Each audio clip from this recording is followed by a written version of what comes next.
Our first speaker today is Professor David Schonbrod. He has taught environmental law, legal institution and administrative law, and energy and natural resources regulation at New York Law School since 1984. He has, previous to that, been an attorney with the Natural Resources Defense Council and clerked for Spotswood Robinson on the DC Circuit. Currently, he's working on a book on the delegation doctrine that will be published by the Yale University Press. Professor Schonbrod?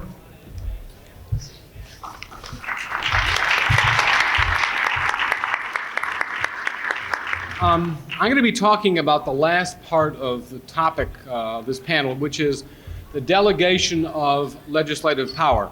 That, of course, is what happens where a statute authorizes the executive to make rules of conduct. In other words, to make law, in other words. In other words, where you have the lawmakers in Congress giving an agency the power to make law. Now, this is accepted as a very important part of our government today, and my purpose is to urge you to begin to rethink whether this is a wise and good thing. Now, I want to contrast the situation that we've been talking about so far today, which is where the Congress tries to take away some of the president's power from a situation where Congress gives the president some of Congress's own power. There's quite a contrast as to how presidents from Franklin Roosevelt to Ronald Reagan and beyond have treated these two situations. Presidents have been very happy to take power from Congress. They haven't been so happy to have Congress tread on their own turf. And that seems understandable. However, when presidents have objected to Congress treading on their turf, they claim principle. They claim the principle of separation of powers, and they say that this is the kind of thing that the framers of the Constitution will lead to tyranny. But as Judge Silberman pointed out just recently in today's earlier panel, the real purpose that we want to protect the president under separation of powers is in order to protect the people. And it seems to me the same concern ought to apply full well to where Congress gives its power to the president. Because in terms of the framers' thinking, both type of situations present the same evil. Too much power in too few hands. And what's going on, obviously, with delegation is that type of concentration of power has gone on at a massive scale. One only has to drive around town and see those big office buildings full of agencies to know that that's the case. Why is it that I believe that the delegation of legislative powers should be taken seriously? I invite you to think about the analogy between budget deficits and the delegation of legislative power. Where you have a budget deficit, Congress gets to claim the credit for the spending, but the blame for the cost of the spending don't fall on Congress. They accrue via inflation, future interest on the national debt, and future taxes.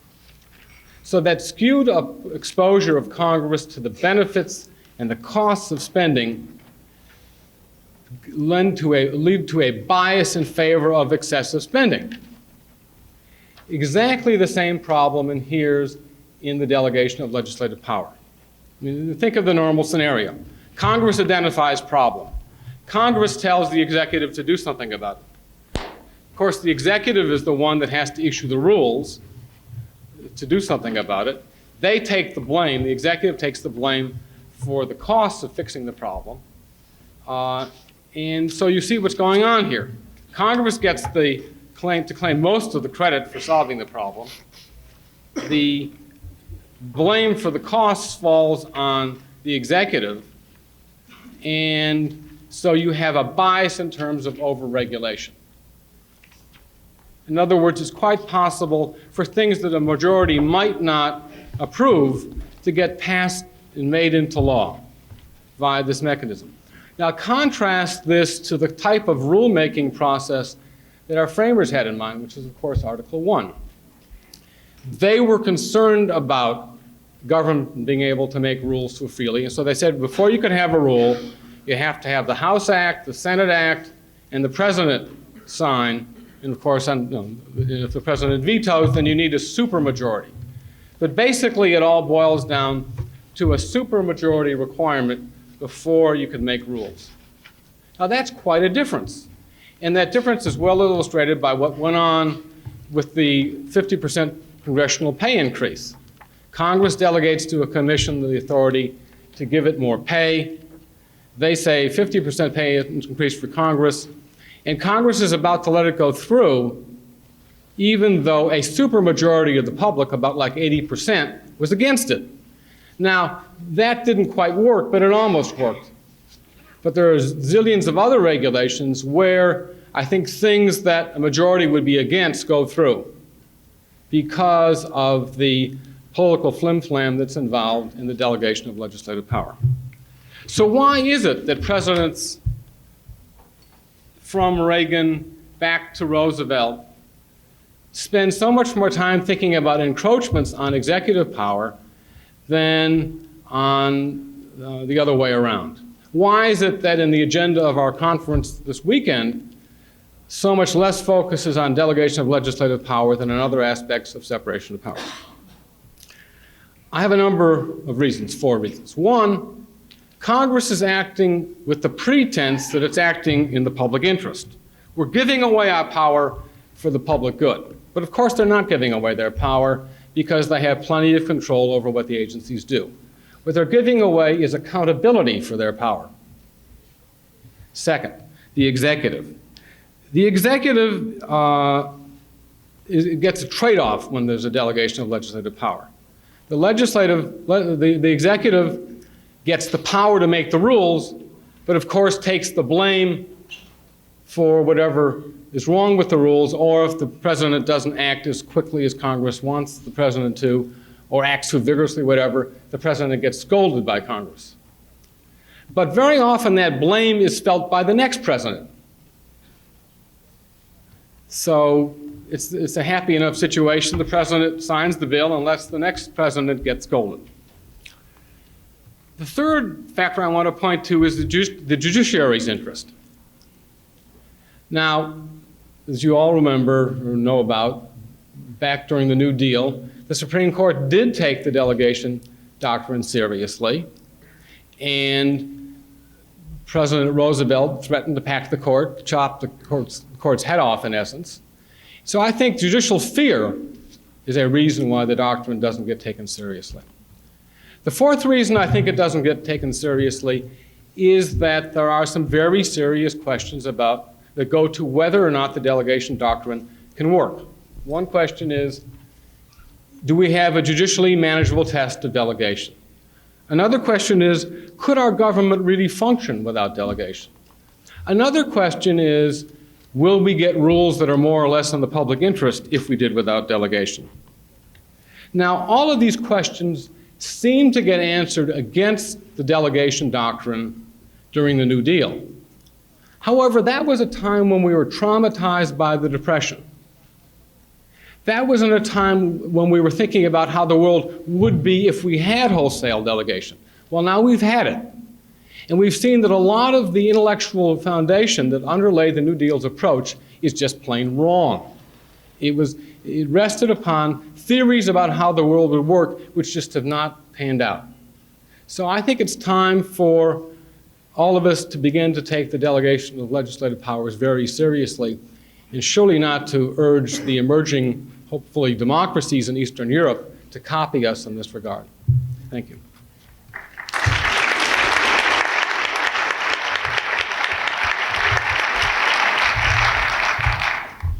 Thank you very much, Professor. Our second speaker on the panel is someone who's familiar to everyone in the Federalist Society, Judge Frank Easterbrook of the Seventh Circuit. He's also a senior lecturer at the University of Chicago Law School, where he was formerly a full-time faculty member teaching courses in constitutional law, the Supreme Court, antitrust, and securities regulations. Thank you very much.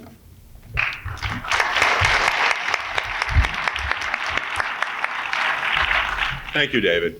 I've been told that we have 10 minutes for these talks. Now, in the Seventh Circuit, 10 minutes is the amount of time we give appellants with hopeless cases for oral argument. And I was hoping that this was not a reflection on what I was about to say. I shall try to persuade you that the allocation of time should have been greater.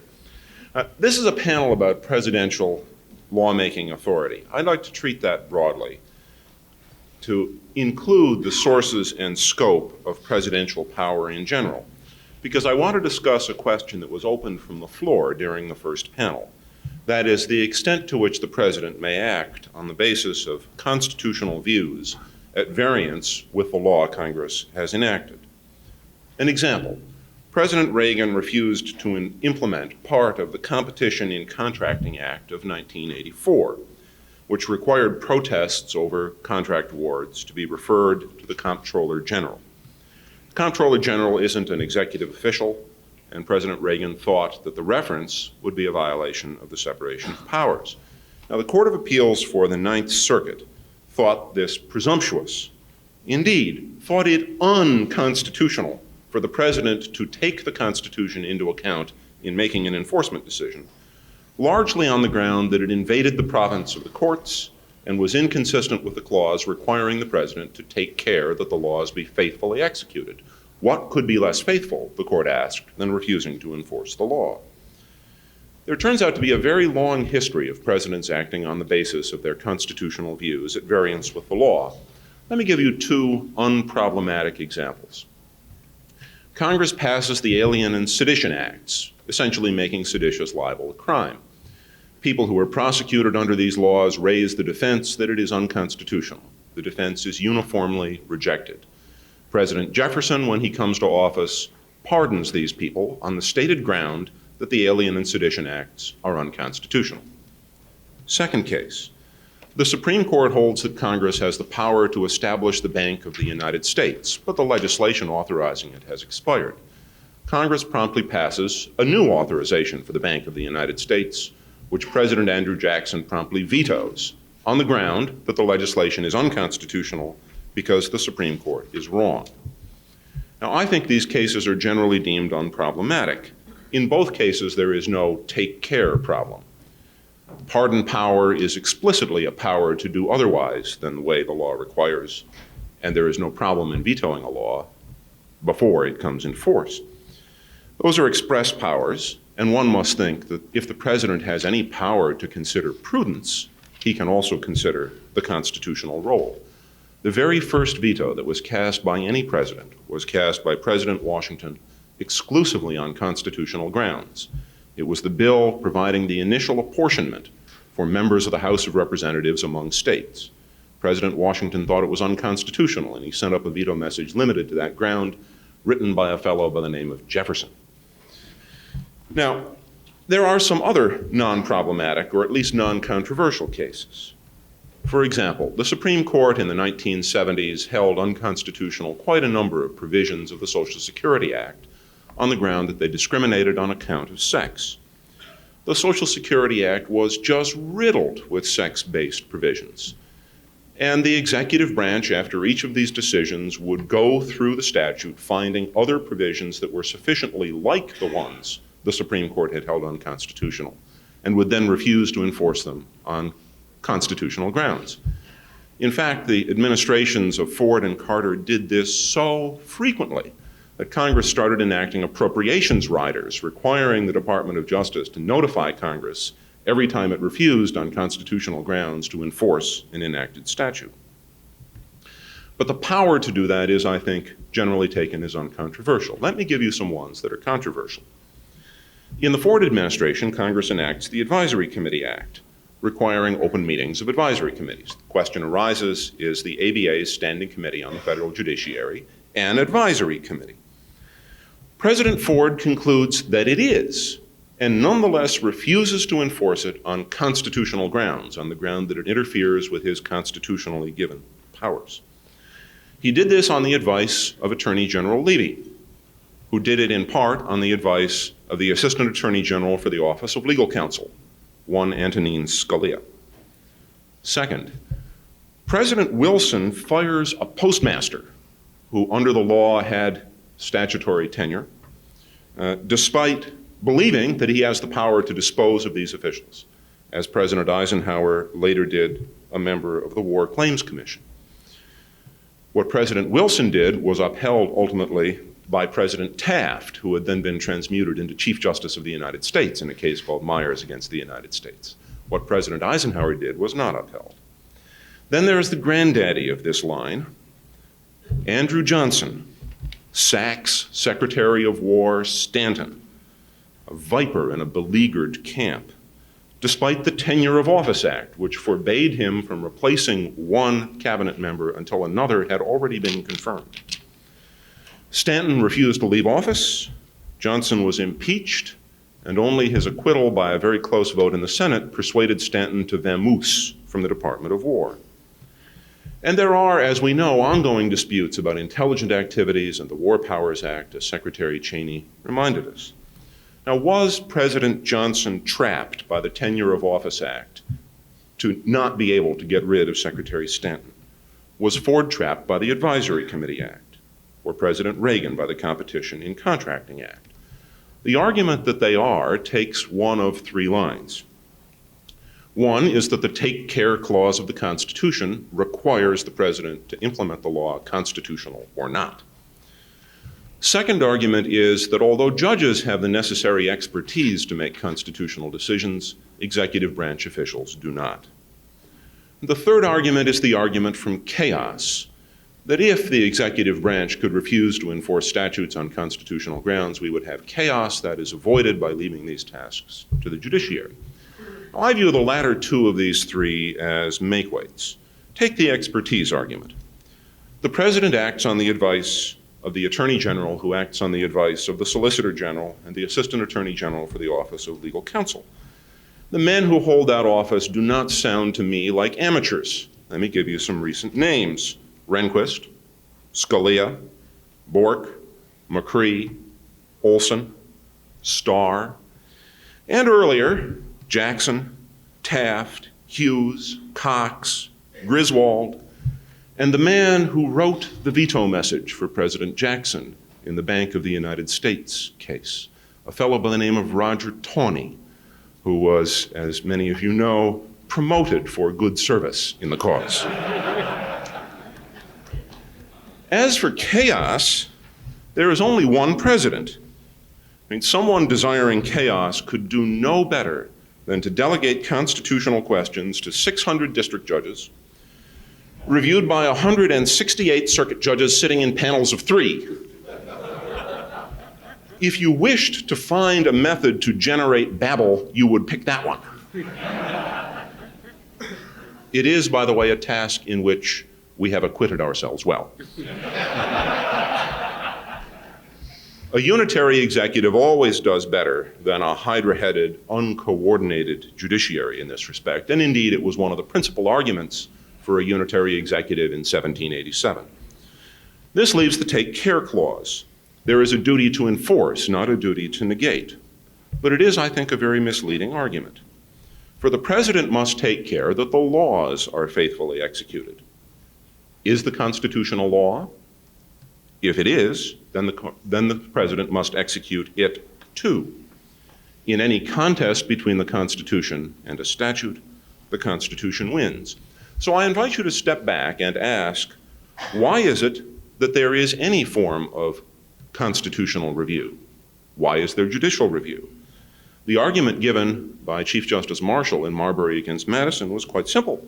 It is, the Constitution is law. We departed from the United Kingdom by having a written and therefore an enforceable Constitution. It has a structure, it has limitations on powers, and it has a supremacy clause that creates a hierarchy with the Constitution on top. It requires all officers to take an oath to the Constitution, to that hierarchy, in other words. So in the event of conflict, the Constitution wins. Now that turns out to be an insufficient argument on behalf of Marbury, because the tough question is not whether the Constitution is superior to a law, but who shall decide the ranking. One could say that Congress, by enacting the statute, has decided that it satisfies all constitutional obligations. If the Congress approve Who are the judges to doubt it? Chief Justice Marshall's answer was essentially, in this governmental structure, every man for himself. Every official owes a duty to the hierarchy and must make his judgment and cannot knuckle under to the views of others. And that is an especially strong argument when the power claimed is one of self-abnegation. Marbury was not acclaimed by the Supreme Court to compel other branches to dance to the court's view of the Constitution's meaning. It was acclaimed by the Supreme Court that Congress could not compel it to take original jurisdiction in a case, that is, to decide a case that the Constitution did not allow it to decide. Now translate this form of reasoning to the executive branch. The hierarchy is the same. The duty to the Constitution is the same. The role of each constitutional official to make his own decision is the same. And when the president refuses to enforce a law, it is at the core of that power. That is, it is a self-denying power. Now, if you view this as an argument that is too arid to be persuasive, how about an example? Congress is inflamed by the failure of the drug war, and it passes this law in 2 sections. 1, the president shall summarily execute Czar Bennett and his claque, and the president shall confiscate their property, and none of their lineal descendants shall be eligible for any public office. 2, no court shall have jurisdiction to stay any enforcement of Section 1. Now, I take it that this is a bill of attainder, with the corruption of blood feature that the framers found particularly repugnant. Whether or not we would think Section 2, the jurisdictional clause, effective, the president has a problem. Does he send the firing squad now? Right? I think it quite obvious that the president must not send the firing squad, that he must refuse to execute that law without waiting for a district judge in Washington, D.C. to tell him that that is a bill of attainder. Now, if that's so, we are all done. We have established that the president must decide these questions for himself. And let us suppose you don't accept that. Let us suppose you think it matters whether somebody gets judicial review. And let us suppose that Czar Bennett gets judicial review, but a henchman, call him Barry, does not. Must the president execute Barry? Well, if the president can't set the Constitution over law, why could he spare Barry, even on the basis of a decision favoring Bennett? Why, indeed, if he can't set the Constitution over law, could he spare Bennett? The court interprets the Constitution. If the law trumps the Constitution under the Take Care Clause, then presumably it must trump the judicial decree as well. Yet that's absurd because it implies that there is no legitimate judicial role at all. And if we grant to judicial opinions any general force beyond the parties to the litigation, that must be because the Constitution of its own force prevails over the law. And the decision by the judges shows what the meaning of that Constitution is, but it is the Constitution that then prevails. Then the president can act on the basis of the decision, on the basis of the Constitution, and not merely implement judicial decrees. And we are all temporary office holders, and the particular group of office holders at First Street that interprets the Constitution is not fundamentally different in that respect from the group on Pennsylvania Avenue and the group at 9th Street and Constitution. The Department of Justice no less abuts Constitution Avenue than the building of the Supreme Court. The source of authority is our founding document, and all contemporary office holders are but squatters in that mansion. All owe their duties to the real owners. Thank you.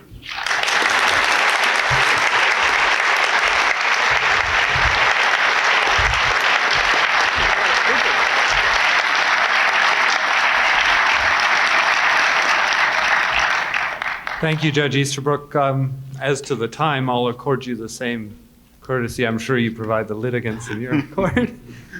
The next speaker is a representative of the first branch of government, the United States Congress, chief counsel in litigation to the U.S. House of Representatives for the last 12 years, In that capacity, Stephen Ross assists the leadership and the committees of the House on matters relating to conduct of congressional investigations. Steve Ross.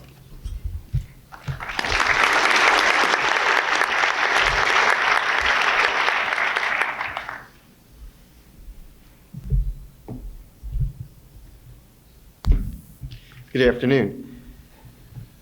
I was asked to come before what I was assured would be a very receptive audience to hear the views of one who has spent his time representing the position of the House of Representatives in litigation fairly often against the executive branch on questions of separation of powers.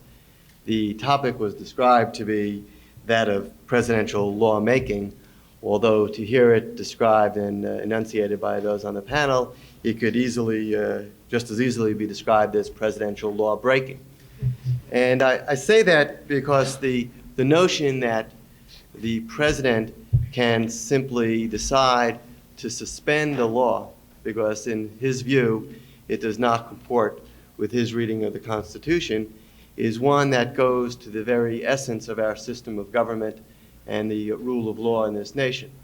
It is one that was of considerable dispute and issue in the history of England that led to the development of the English Bill of Rights, which served as a predecessor for the Take Care Clause, and in fact was one of the specific things won in the Glorious Revolution and agreed to by King James.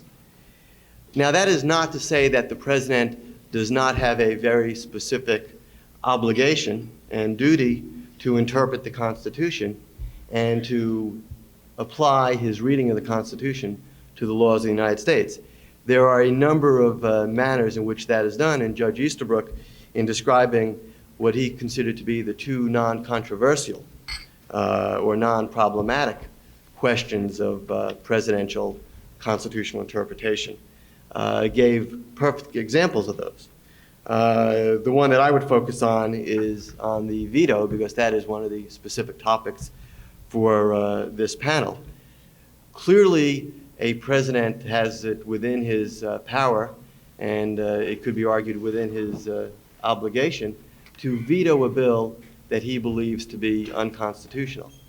The Constitution gives him that power as the main mechanism of protecting not only the prerogatives of the presidency, but also the American people from potential encroachment of unconstitutional or unwise congressional enactments. And presidents have been diligent and I think can be trusted to continue to be diligent to preserve that power through a vigorous use of their veto pen and should be encouraged to do so.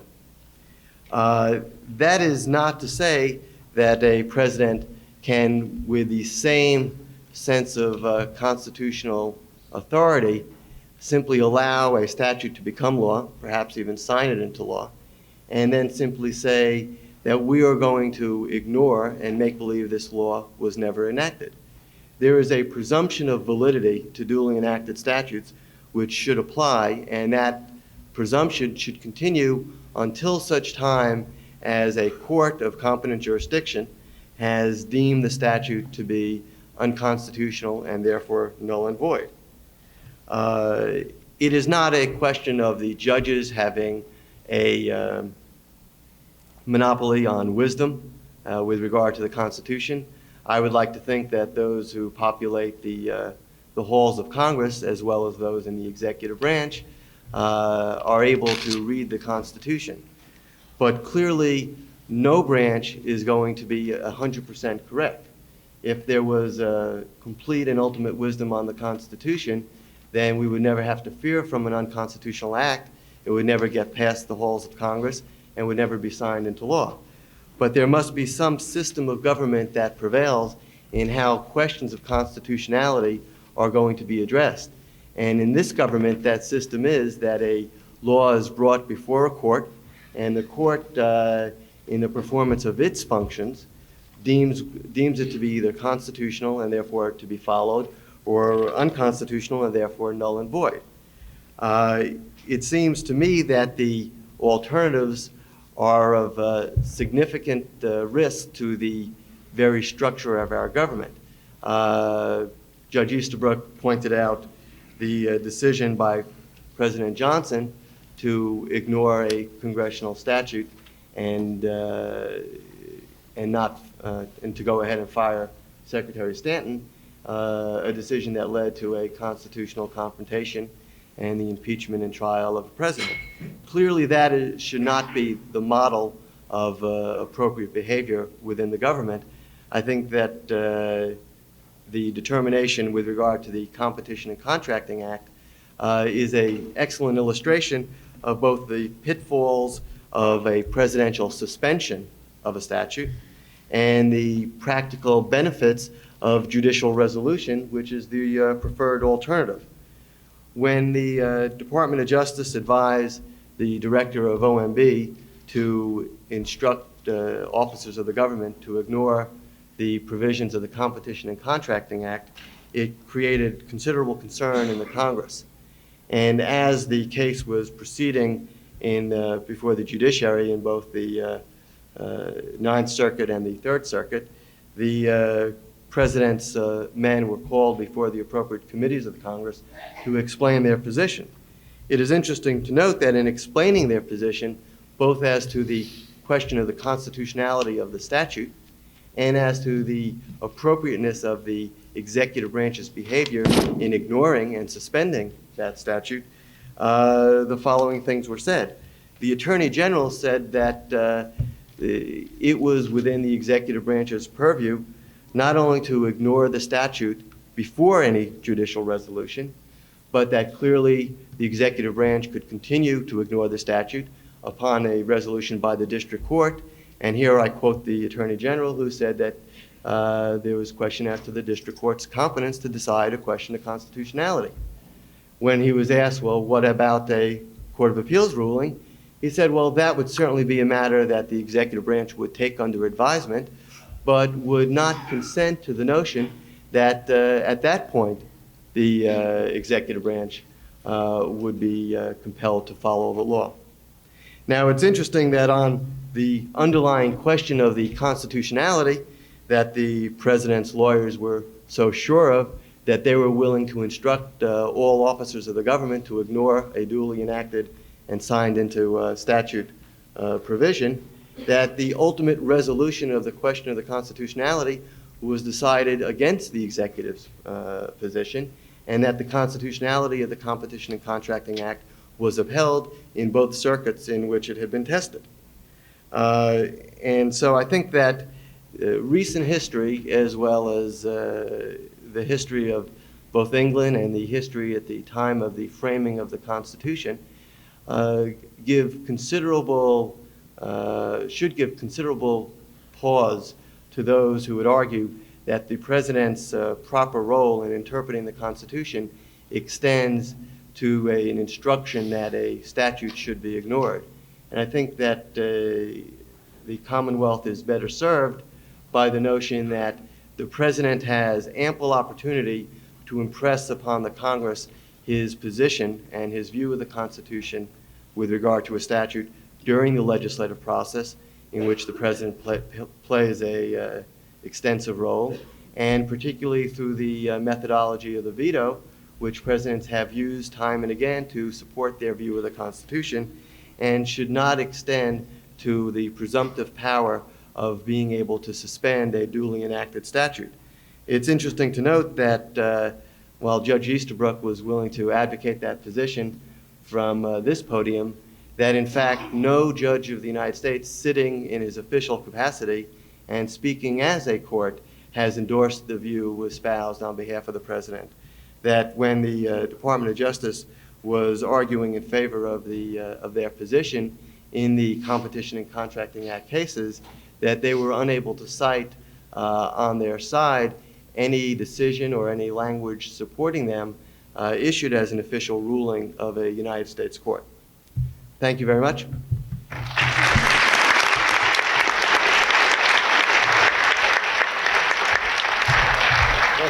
Thank you very much, Steve. Our final speaker in today's panel is Mr. Theodore Olson. He is a partner in the law firm of Gibson, Dunn, and Crutcher here in Washington, and the partner in charge in the Washington office, in fact. Previous to that, serving in that firm, he was the Assistant Attorney General for the Office of Legal Counsel in the Reagan administration from the years of 1981 to 1984. Let's welcome Ted Olson.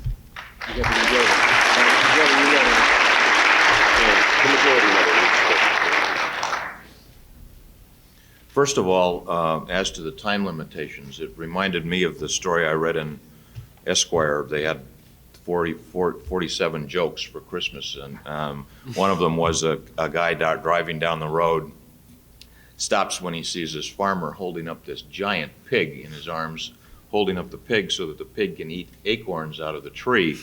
And the guy stops his car, runs over and says, "That's not the way to do that, you know. It'd be much better if you put the pig down, shake the tree, the acorns fall down. You'd save a lot of time that way." And the farmer says, "What's time to a pig?"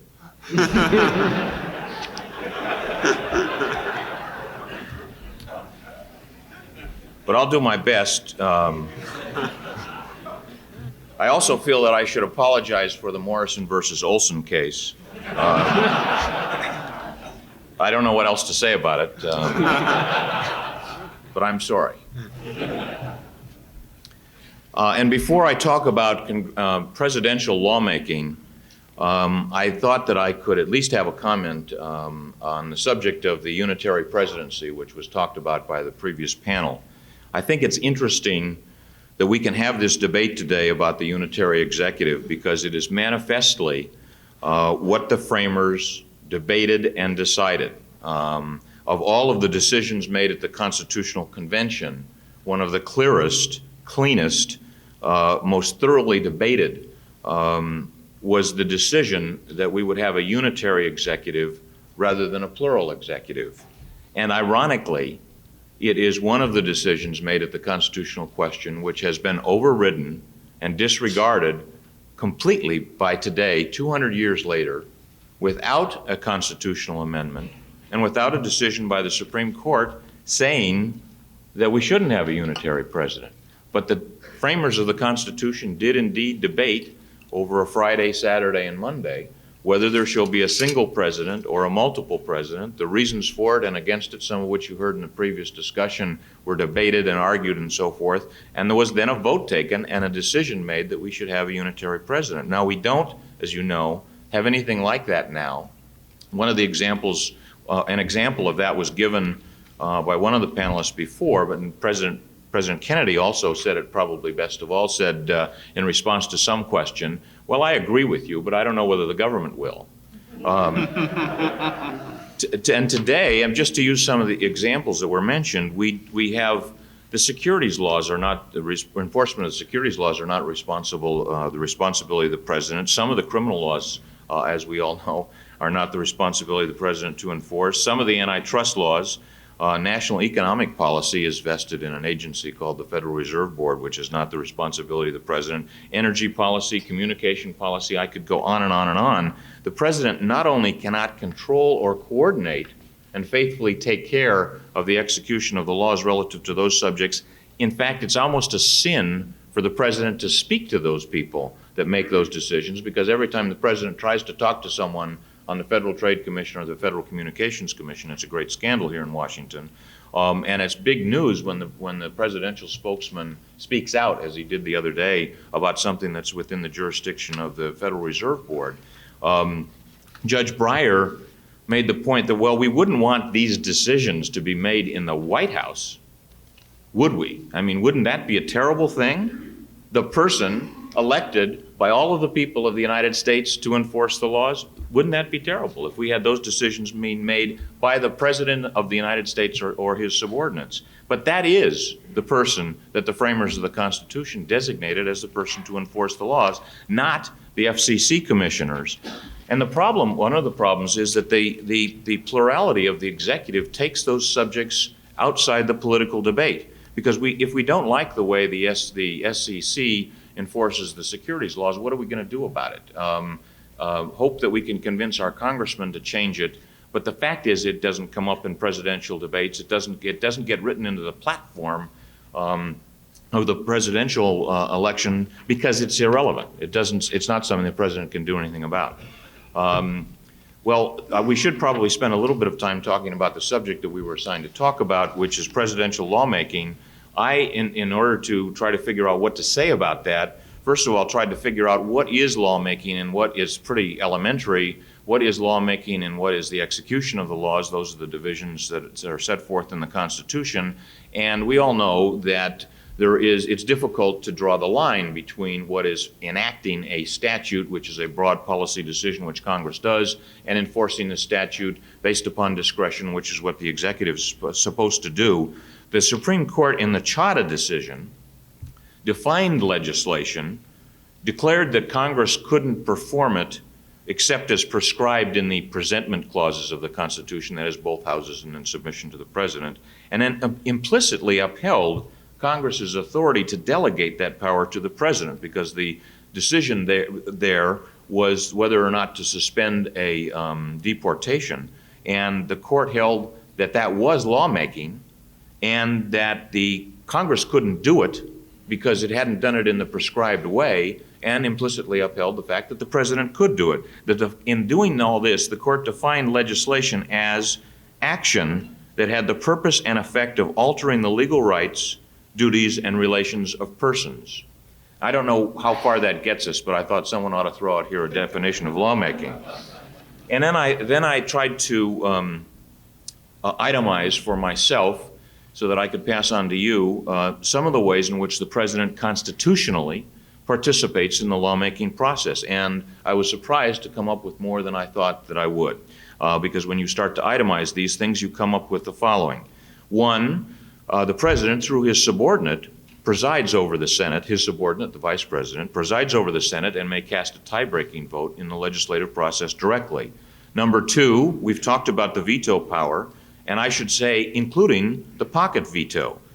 Vetoes are, there are two kinds of vetoes, as you know, return vetoes and pocket vetoes. Most of the time that you think about it is a return veto, because Congress is in session, and under the Constitution, the president must send the bill back to the House that originated the legislation with his objections, so that body of Congress can immediately decide whether to reconsider it and pass it over the president's veto. Only a small fraction of presidential vetoes are overridden.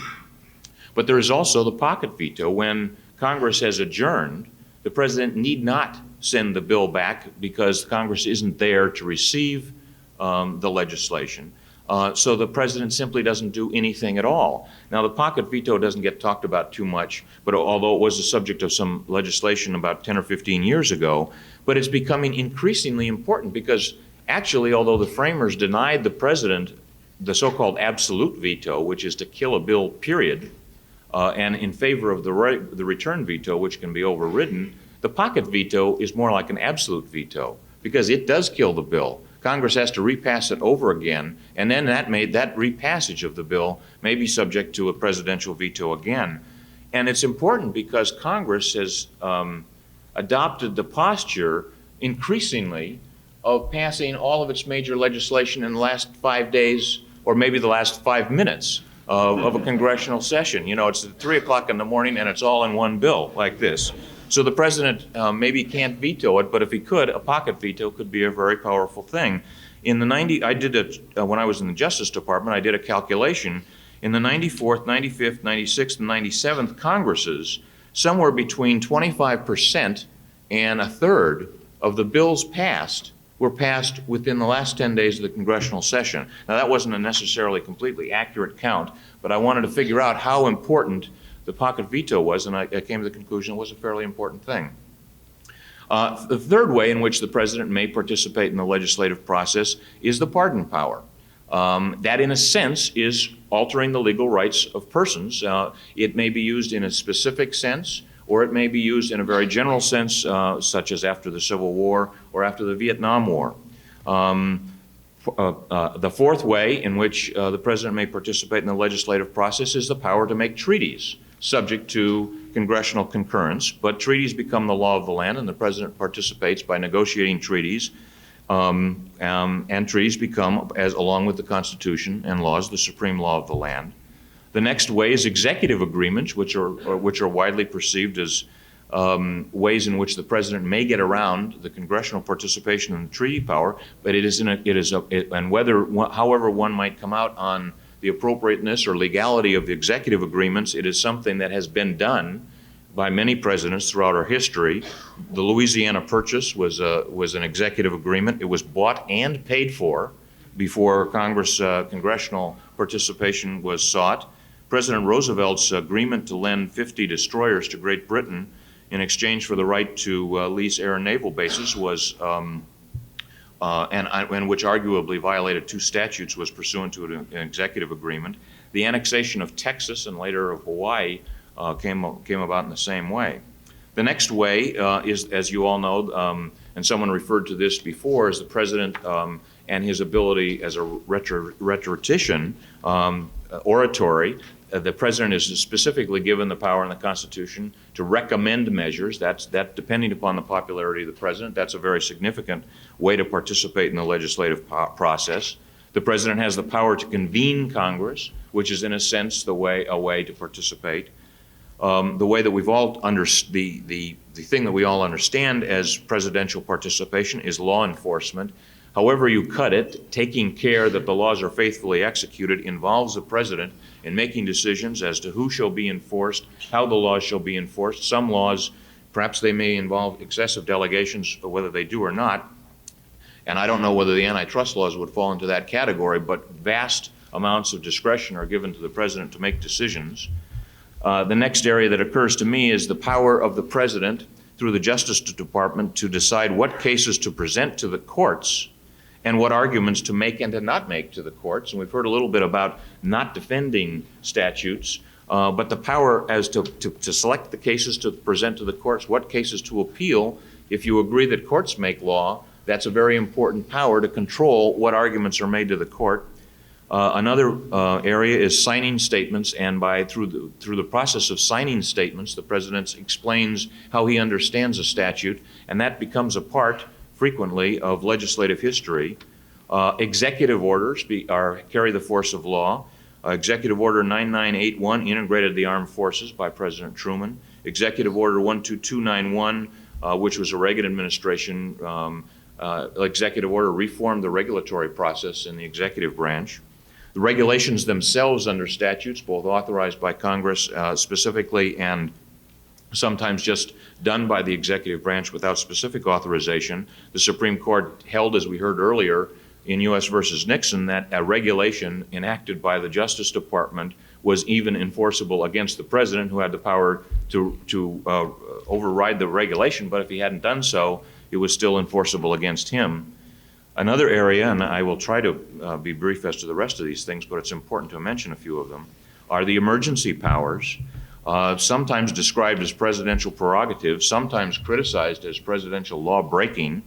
Locke initially described the powers of the president necessarily in an emergency, or the power of the executive in an emergency, to do something which may not be authorized by law and may in fact be contrary to law. I'm not offering this up as a defense of this process necessarily, but it is there.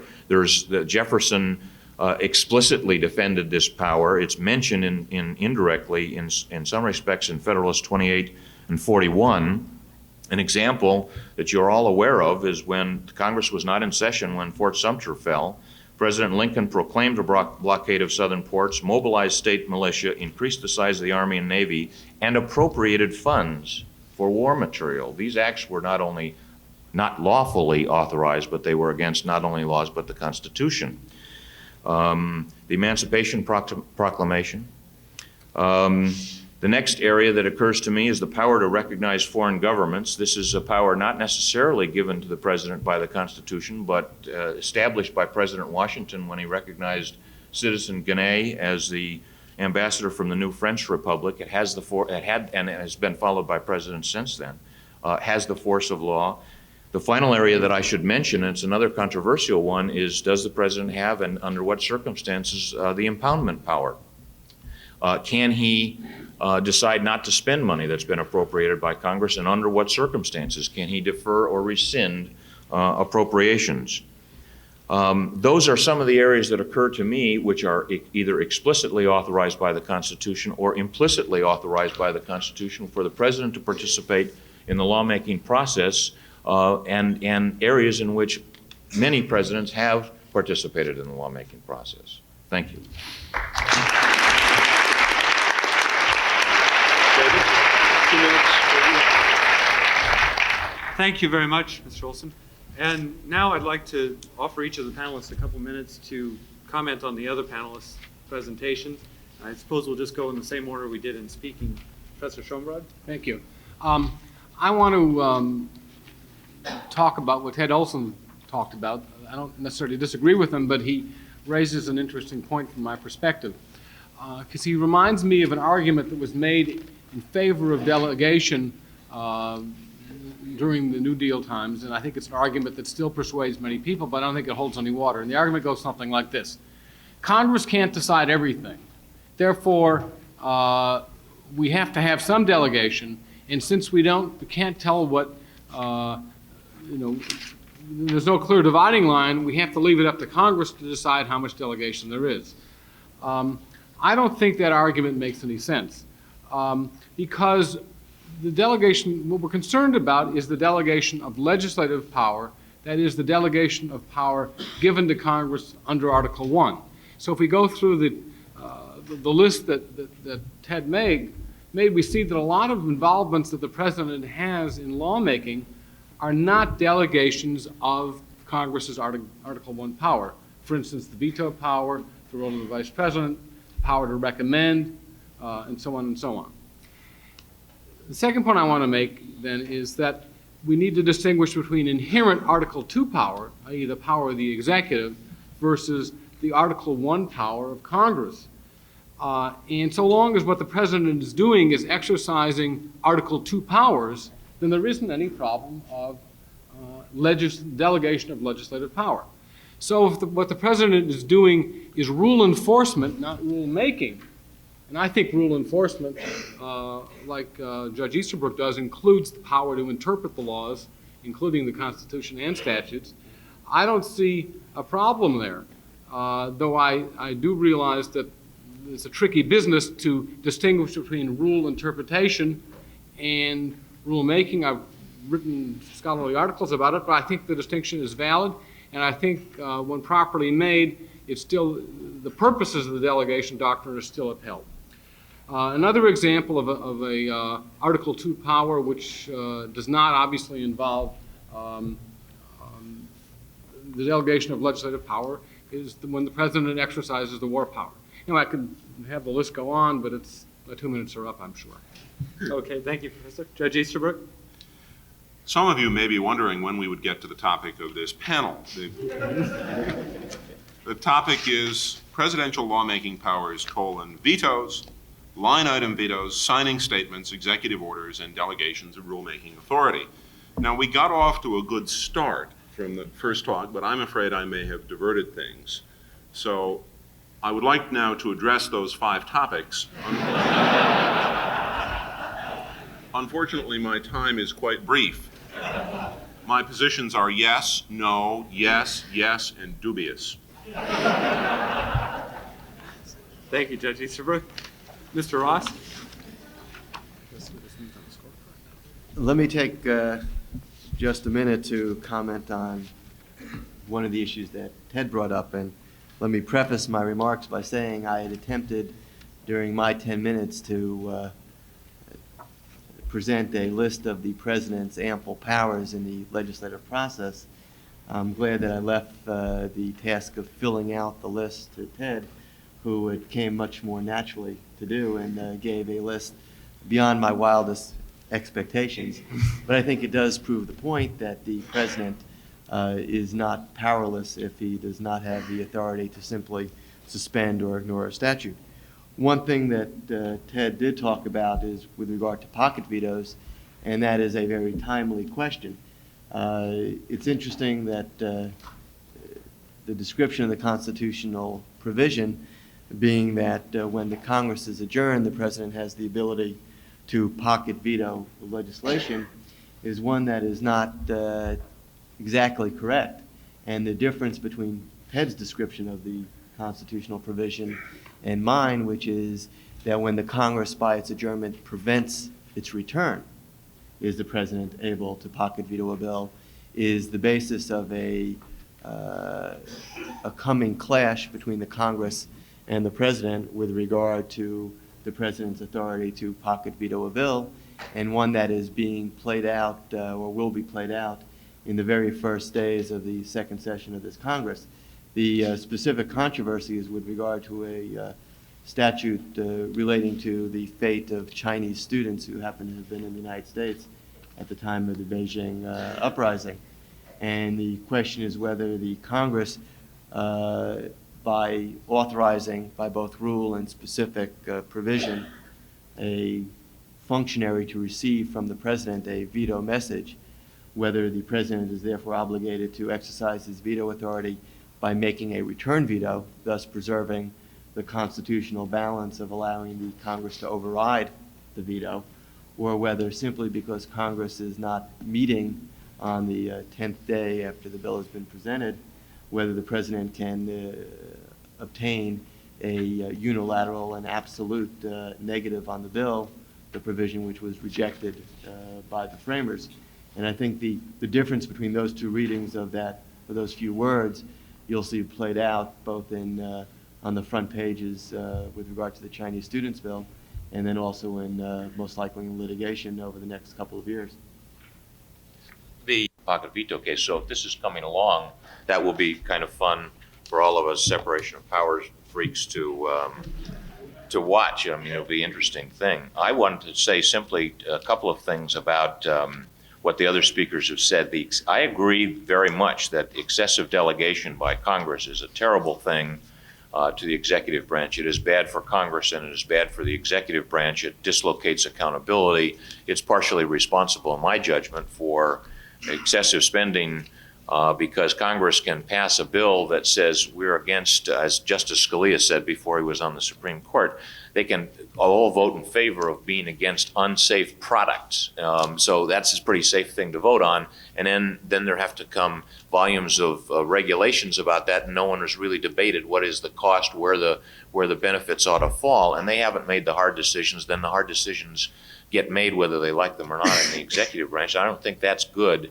And it tends to deny citizens due process, too, because the Congress hasn't considered the scope of, and the effect of the legislation that it passes. This whole issue about not enforcing a statute is an interesting thing, but it doesn't come along too often. I would say in response to what Steve says, that the fact that the president may have signed a bill partially for the reasons that Attorney General Thornburg mentioned earlier today, but also for other reasons, does not make the bill constitutional. The Supreme Court specifically said, because that argument was raised in the Chadha decision, that the fact that it may have been passed, a bill may have been passed by Congress and it may have been signed by the president or some president, doesn't make it constitutional. Certainly legislation has a presumption of validity, but that's all. It has a presumption of validity, and the president does have, it seems to me, some responsibility to consider the constitutionality of a statute. It's interesting and hasn't been mentioned that the President of the United States in the Constitution is given a special oath to preserve, protect, and defend the Constitution. And if that doesn't require some judgment with respect to the enforceability of a statute that he perceives to be unconstitutional, I don't know what it is. That separate oath is a separate oath prescribed verbatim in the Constitution for the President of the United States, and it's a different oath than signed by all other executive officials and other officials of the government. The constitutionality of the Competition and Contracting Act was litigated up to the circuit courts, and then when it got in the Supreme Court, it was moot, so the Supreme Court never did resolve that case. I think my time's probably up. Thank you very much, Mr. Olson. Before we open it up to questions from the floor, I'm told that Professor Walter Burns is the designated questioner for this panel, and he's a professor, Olin professor at Georgetown University, and also an adjunct scholar at the American Enterprise Institute. Professor Burns? Mr. Ross began his analysis of the Take Care Clause with a reference to British practice. That's sound practice. I'm some occasions.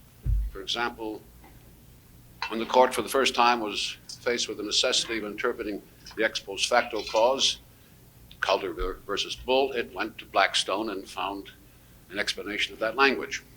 I don't think it's appropriate in this particular case when we're talking about the take care clause, because the principle of Britain is legislative supremacy, whereas the principle of the United States is constitutional supremacy. Now it seemed to me you then recognized that difference when you went on to suggest, as I understood you, that constitutional questions are finally decided by the Supreme Court of the United States or by the judiciary. The question then arises whether, in a case involving the president is required to obey a court order. Now, there is one famous occasion involving a not insignificant president of the United States, namely Abraham Lincoln, who, faced with a court order handed down by the Chief Justice of the United States, Roger Brooke Taney, refused to obey it. My question to you is the president entitled to do this sort of thing? And to preempt part of the answer, or what I hope will be your answer, there are occasions, and these occasions arise precisely when the president is involved as an interpreter of the Constitution, when it is altogether improper for the court to have the final word. The final court of constitutional court in some matters is the people of the United States. And it seems to me that the Constitution itself recognizes this in its impeachment and conviction clauses. So one says that the Senate of the United States, but not acting as a legislative body. This, I think, becomes clear in the Constitutional Convention. They had to put this power someplace. But it's the Senate of the United States acting as a court in the name of the people, decide these questions that are inevitable. We're lucky they don't arise too often, but they are inevitable when the president has a different view of the Constitution from the Congress. Is the president, to get to my question finally, is the president required to obey, whatever it is, a court order? Let me answer in your question in two separate parts. First, with regard to my reliance on the British example. I'm not sure I would agree that with the description of the status of the British governmental system in 1688 as being one of, or prior to 1688, as being one of legislative supremacy, and it was the practice prevalent at that time prior to the Glorious Revolution of the King's power to suspend laws that I was relying on, as have the courts in citing that British history. With regard to the British practice that was known in 1787, 1789 is certainly post-Glorious Revolution practice. It's 1689. and I was talking about the 1688 example. Perhaps we're just speaking past each other, but let me turn to the question as to the president's obligation to follow a final and dispositive resolution of a question of the Constitution by the Supreme Court. I can perhaps best answer with respect to my view of that question by telling you what I have on a number of occasions advised members of the House of Representatives with respect to rulings of the court relating to the House and its members. I have taken the position, and members of the House have agreed with the position, that the House would comply with dispositive rulings, final resolutions of questions by the Supreme Court. Is there the practical potential that another governmental body, be it the President or a House of Congress, would refuse to abide by a final decision? Clearly there is.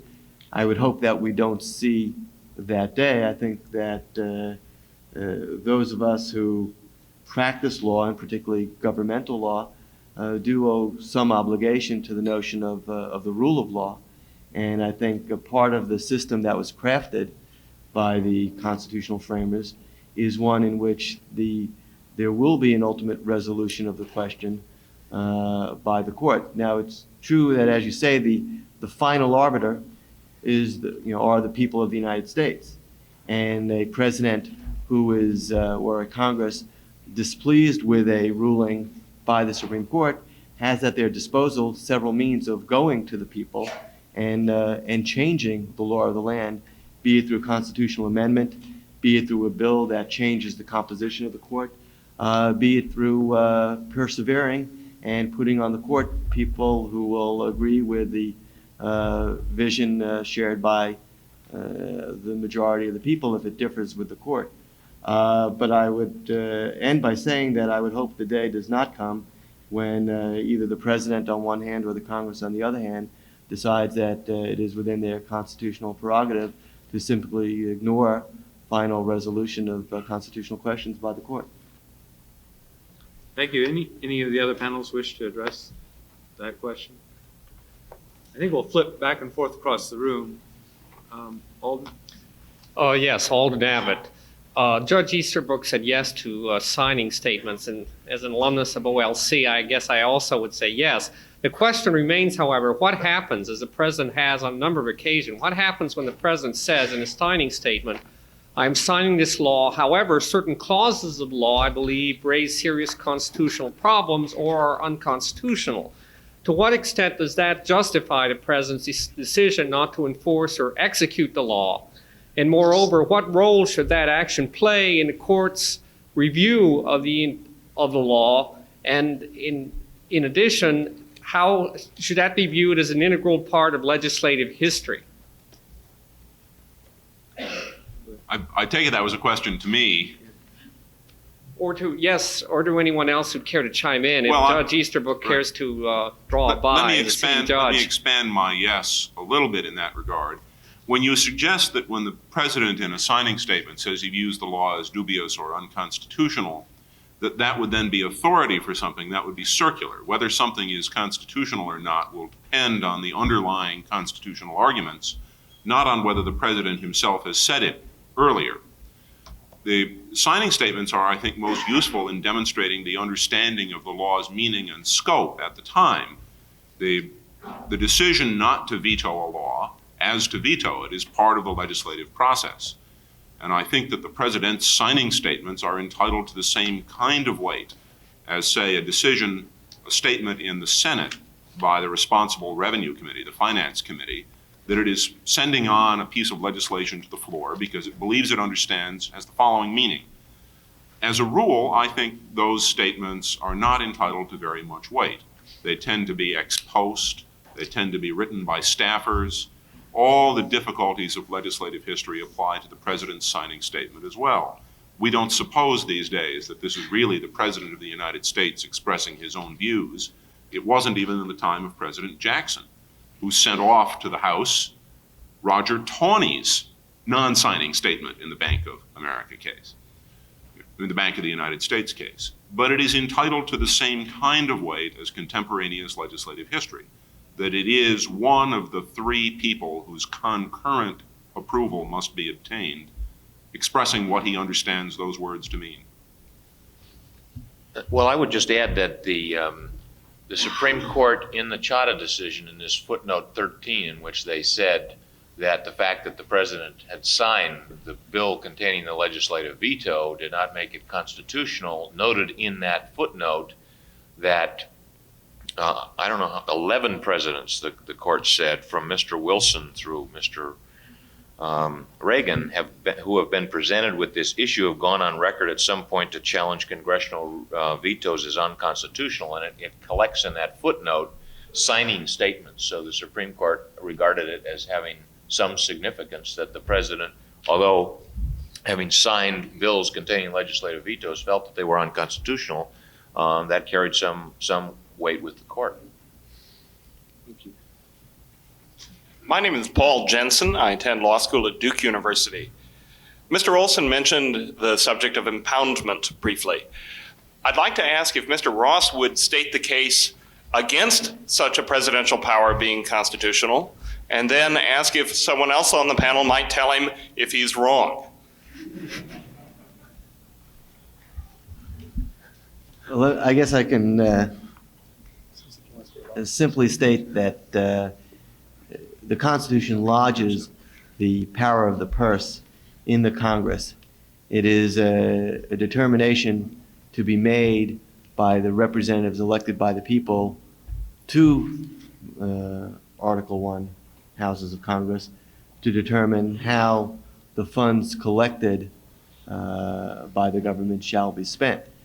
That in working out with the executive the ways to do so, the Congress has elected in several manners to provide the executive with certain flexibility, but not to provide the executive with other flexibility, and that absent such a congressional grant, the president does not have the authority to change the appropriations of the Congress. That was one of the very basic powers that the framers determined to give to Article I. Any other comments on the impoundment question? I'd like to see what Judge Easterbrook had to say about it, but when I was in the Office of Legal Counsel and we considered these questions, we found that the legislation varied a great deal. Some legislation was very explicit, saying that mandatory expenditures were required, and Congress was very clearly on record. Some Congress had explicitly given flexibility to the executive, as Steve says, but in some of the legislation it was unclear at all. Congress apparently hadn't given any thought to it, and it seemed to us then that the answer to that question might well, in the latter two instances, might depend upon the language used in that particular case and what the courts might discern the flexibility would be if Congress had made it clear that it insisted that certain money had to be spent a certain way. I think Congress does have the power to do that. And let me just pick up with that. I think it is clear to anyone that has reviewed the history of this area that there are many instances in which the language emanating from the Congress has been less than crystalline in its direction to the executive branch. The remedy for that is better drafting by the Congress. It is not the development of a new constitutional authority by the executive branch, and that is something that there certainly has historically been demonstrated that there is a need for attention to be paid to. I could give you another small piece of history, kind of executive history. During the Nixon administration, a broad claim of power to impound was made, and it was uniformly rejected by the lower federal courts. The government filed a cert petition in a case involving some environmental matters, a train against the city of New York, it was called. The Solicitor General at the time was Robert Bork. Solicitor General Bork took a very close look at the arguments pro and con on impounding and withdrew the government's claim that there was inherent executive authority to impound, and made in that case exactly the argument Ted Olson just suggested. That is, that particular statute was not written in a way to require the expenditure of money, conceding that other statutes might be so written without being unconstitutional. The Supreme Court in that case, by a 9-0 vote, rejected the argument even with respect to that particular statute. But it has always seemed to me that what Solicitor General Bork did at the time, and the conclusion he came to, was exactly right. I'd like to sharpen the Lincoln question a little bit. As I understand what the Supreme Court did in Dred Scott was to say that where Dred Scott was found was not important in determining what laws were to apply to him, that the state whence he came, which determined that he was property, that those laws could be enforced to determine that he should be sent back to that state rather than the state where he was found, which said that he was that he could not be considered a piece of property.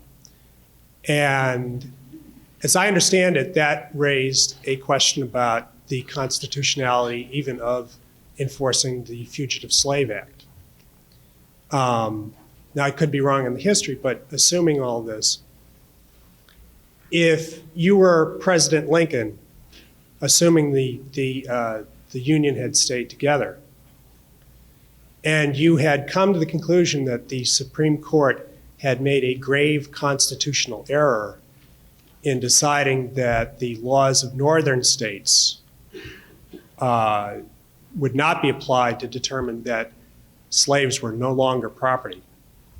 If you decided that that was an error, would you still, because of the fact that the Supreme Court had passed on it and the fact that Congress had duly enacted the statute, would you still have an obligation to enforce the Fugitive Slave Act, even if you thought doing so would be unconstitutional?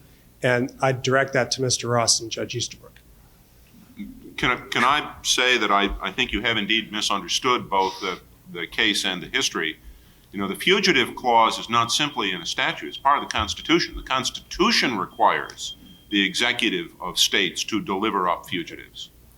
And in saying I'm not going to demand or enforce the delivering up of fugitives, Lincoln would have been acting inconsistent with the Constitution, not with a statute. But I also think you misunderstood the facts of the Dred Scott case. Scott was not found in a free state. His claim was that he had traveled through a free state, had come back to a slave state, and that had liberated him. And what the Supreme Court held, in one of the most bizarre opinions of all time, is that the whole idea of liberating slaves was unconstitutional, that black people could not be citizens of the United States. It was that made the Missouri Compromise unconstitutional. They gratuitously declared the Missouri Compromise unconstitutional, even though it had already been repealed, and made almost everything impossible from that stage forward. I'll subscribe to. Hi, my name's Ira Goldman. I have one point on a line item veto, which I don't know that it's been mentioned, but is in the title of the list of things to be considered. A point that is being pressed on the president by some is that a line item veto already exists in the Constitution. If the president were to accept that point of view and decide to take on that issue, for Judge Easterbrook and for Steve Ross, how do each of you feel that should be approached by the president based on what you have said as far as how a president should reconcile his view of the Constitution and the take care clause? I'm not sure that it poses exactly for the president the question that I was presenting, because I was supposing that the law had been enacted by valid processes, either with his signature or over his veto, and he must then decide between that and his understanding of the Constitution. Well, consider that with the line impoundment item act. veto question, I take it, if the president decided that he possesses that power, which seems to me very difficult to reconcile with the text of the Constitution, which says he can return a bill, right? That's his opportunity.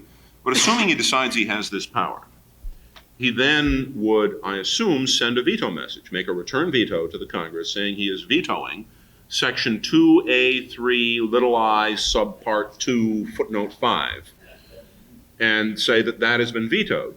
And then I assume he has done what he thinks he has done. He may have made a mistake, but it's not technically a non-enforcement decision in the sense that I was originally imposing it. Enforcement in the sense of the Impoundment Act, and that prescribes by statute how funds are supposed to be not spent. Is there not a conflict there that if he wants to withhold the expenditure of funds, he should follow that procedure rather than what I think you can imagine a conflict at the next stage. The president vetoes subsection 2A3, right?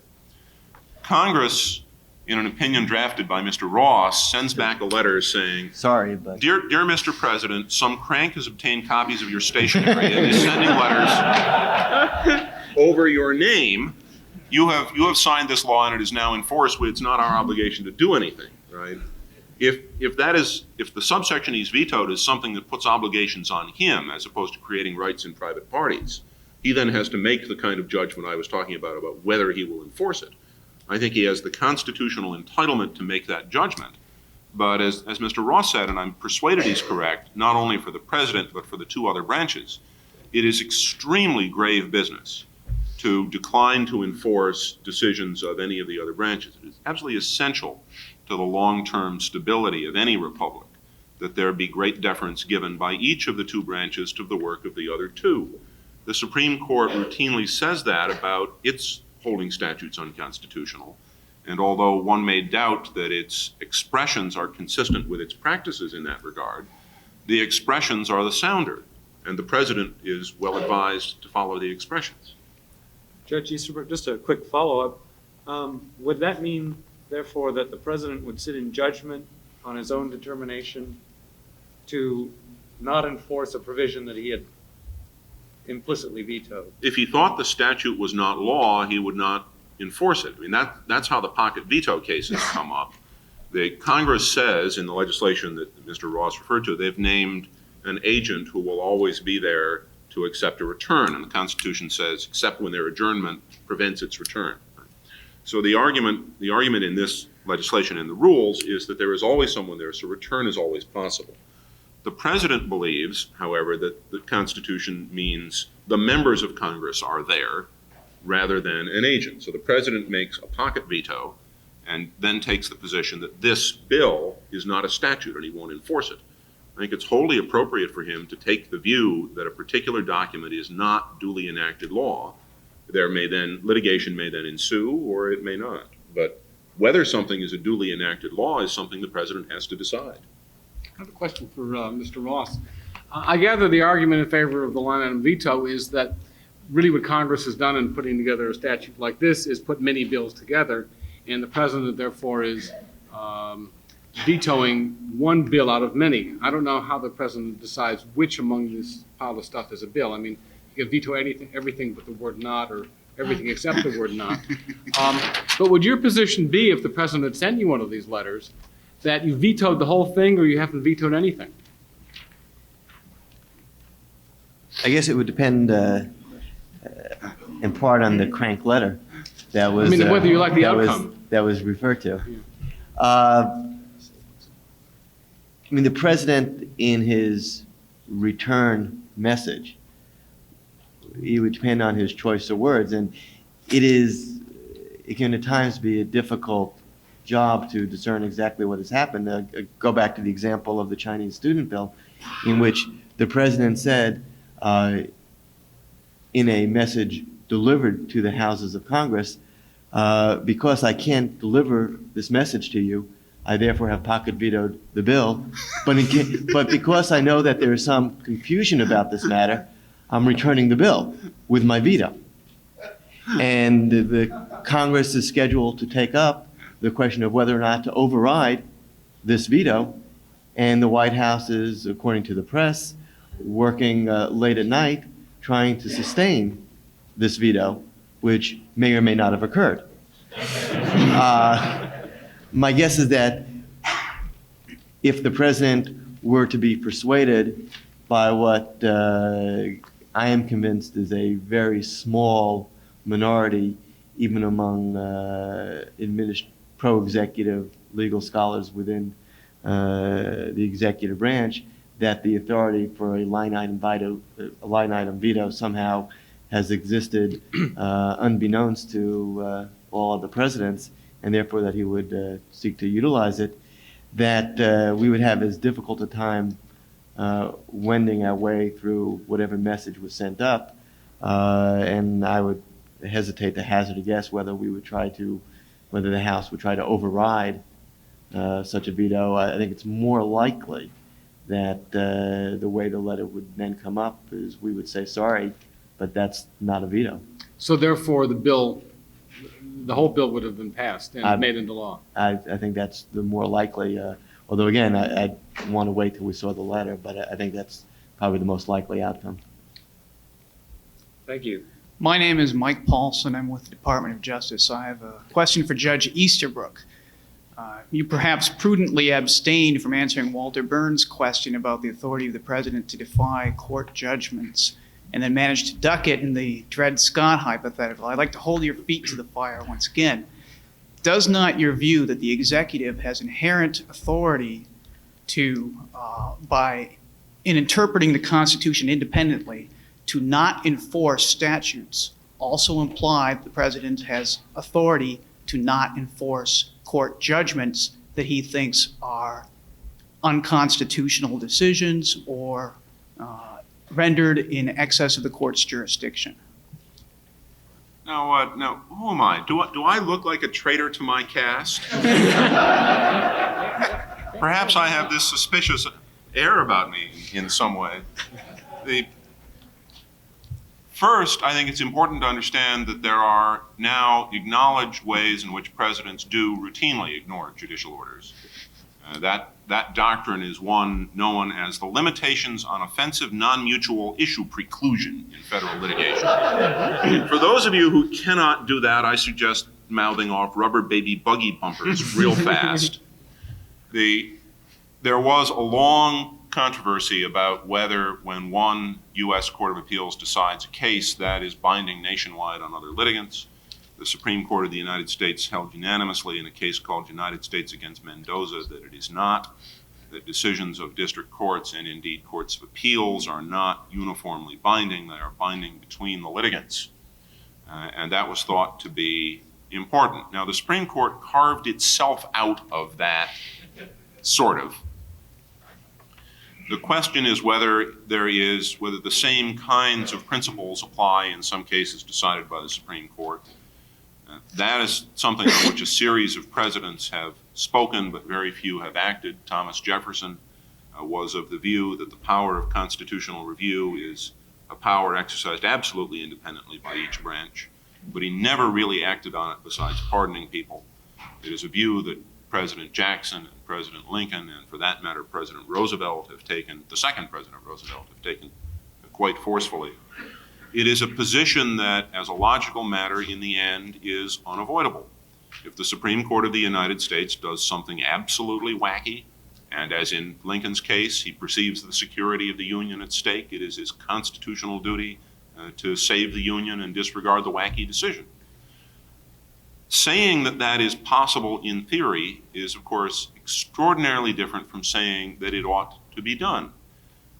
Like the United Kingdom, which has managed to get on without a constitution, although with a Bill of Rights after the Glorious Revolution. The constitutional structure of this government has been worked out in practice. Judicial review does not exist in the Constitution. It was inferred from structure. It was, right? A lot of people talked about judicial review, but if you look for the judicial review clause, it is not there. It is inferred from structure, and for many later commentators, was inferred, as Holmes and Hand once said, out of the terror of the alternative, which they perceived as chaos or the dissolution of the Union. When those kinds of things are present, it seems to me the president must equally have the authority to act. But as I've emphasized several times, it must be quite extraordinary. We have seen these occasions very rarely in our history.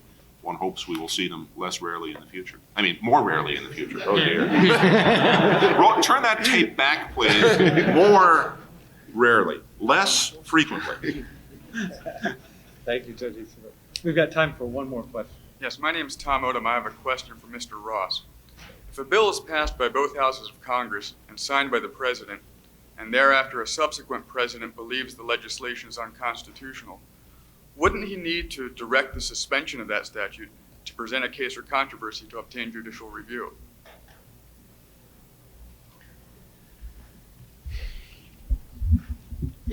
Not necessarily. In most, virtually all laws have impact that reaches beyond the confines of the governmental structure, and there will be other people who will be affected and who can present to the courts the question of the constitutionality of the statutory provision. It then raises a further question which was somewhat alluded to here before, and I might take a moment to address, and that is, does the executive branch have an obligation notwithstanding their current distaste or dislike or even constitutional questioning of a statutory provision, have some obligation to defend it in court.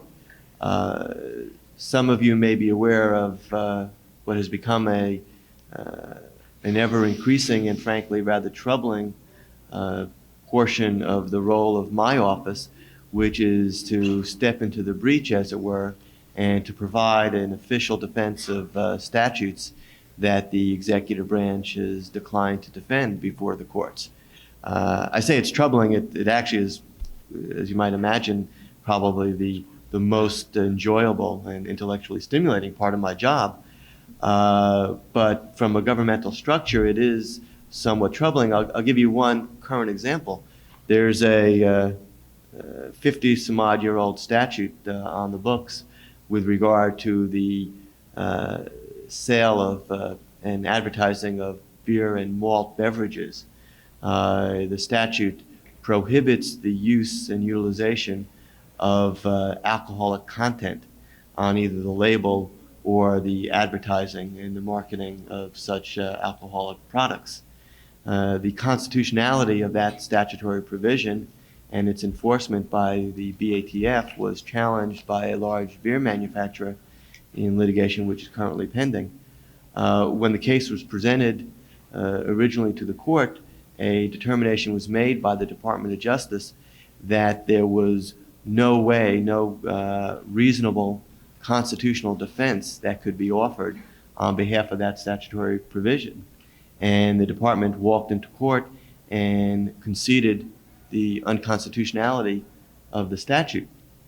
That's troubling, especially in light of the fact that several months later, the Solicitor General, when the case was in the Court of Appeals, said, well, gee, it's my role to review the position of the United States in appellate litigation, and I frankly feel that not only are there reasonable defenses of the constitutionality that can be offered, but that it's a fairly easy defense to make, and the United States, the executive branch, is now stepped back into the case and is joined us in the defense of the constitutionality of the statute, which is currently pending before the circuit court. And that notion that a lawyer will be sitting at the Department of Justice and saying, well, gee, is this a statute worth defending or not, is troubling. And I think it's a further question on the whole area of the role of the executive branch with regard to statutes that that people should be taking a look at. Thank you, Mr. Ross. Thank all of the panelists for the tremendous presentations.